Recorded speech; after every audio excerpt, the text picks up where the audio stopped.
Hi, Larry Berman here, and here's what's on my radar. Orange is the new black. No. Okay.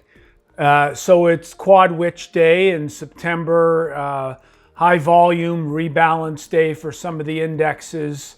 Did that cause a lot of the movement today, or are we seeing weakness because we should be seeing weakness? Because we're getting closer day by day, week by week, to the Fed actually pulling back a little bit. So I think that it's more likely that, but certainly the Quad Witch today probably had a slight negative impact. So when we look into the week here, we've got the Fed, we've got the election in Canada.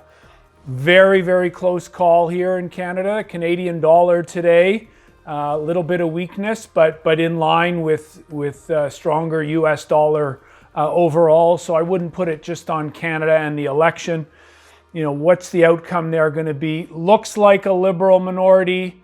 Not my preferred outcome, but that's kind of what it's looking like today. And these days with the polls, we sometimes don't know what to expect. So are there any positions we can put around the election here? Listen, I think Canada underperforms a little bit. Trudeau wants to tax the banks. The weaker the minority, the more support from the NDP the Liberals might need.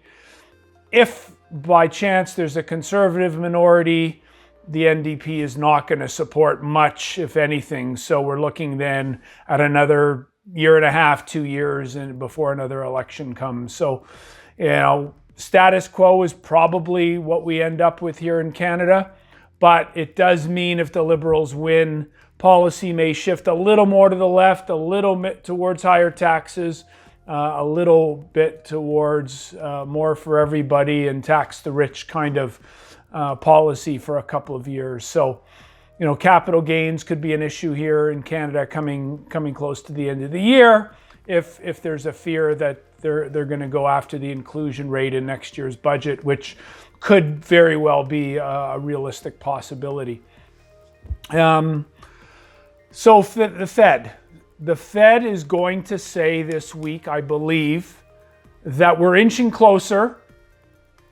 We believe we've met the criteria, but we're not there yet. We're not going to start yet. And so it's still a November, December timeline for starting the QE, but will the market respond to it? Because it's not ready at all right now.